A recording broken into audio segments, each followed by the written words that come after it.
আসসালামু আলাইকুম বন্ধুরা, জামিরুন কিচেনে সবাইকে স্বাগতম। আজ আমি দেশি গুলি মুরগি ডিমের মশলা কারি রান্না করব। কি কি নিয়েছি তা বলে দেব।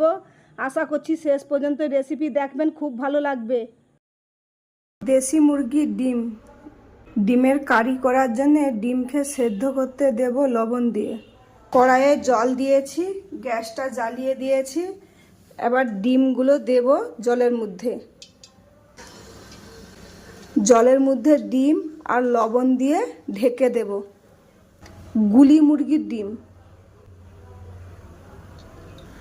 অল্প করে লবণ দেব,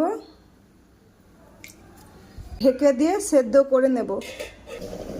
বেশ কিছুক্ষণ ধরে ডিমকে সেদ্ধ করে নিয়েছি, এবার ছেড়ে নেব।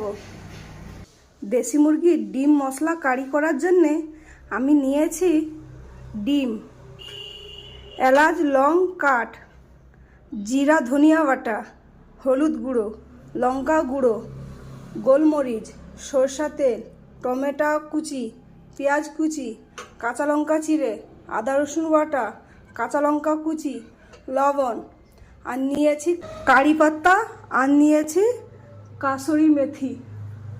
গ্যাস জ্বালিয়ে কড়া বসিয়ে দিয়েছি। এবার ডিমে হলুদ আর লবণ মাখিয়ে নেব।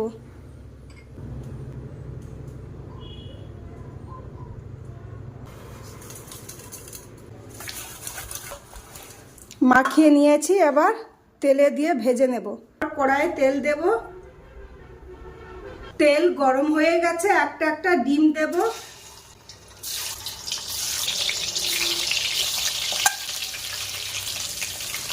ডিম ভাজা হয়ে গেছে, তুলে নেব।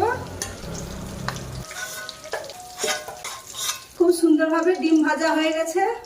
ফোড়ন দেব, এলাচ লং কাঠ, কাঁচা লঙ্কা চিড়ে, পেঁয়াজ কুচি, আদা রসুন বাটা, কাঁচা লঙ্কা কুচি, টমেটো কুচি, কারি পাতা।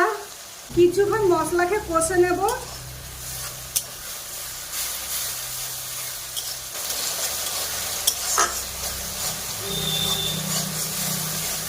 খুব সুন্দরভাবে মশলাকে কষে নিয়েছি।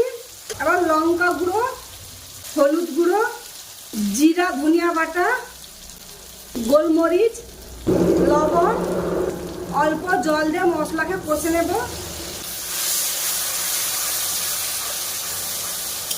খুব সুন্দরভাবে মশলা কষে নিয়েছি। মশলা থেকে তেল ছেড়ে গেছে, আবার জল দেব।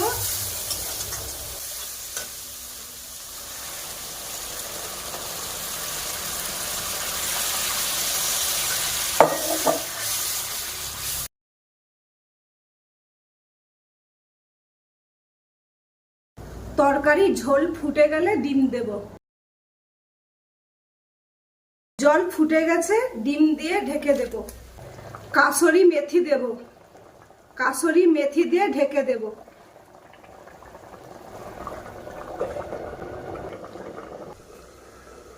মাঝে ঢাকনা খুলে দেখবো কতটা সুন্দর হয়েছে। খুব সুন্দর হয়ে গেছে ডিমের মশলা কারি। ঢেলে দেখাচ্ছি।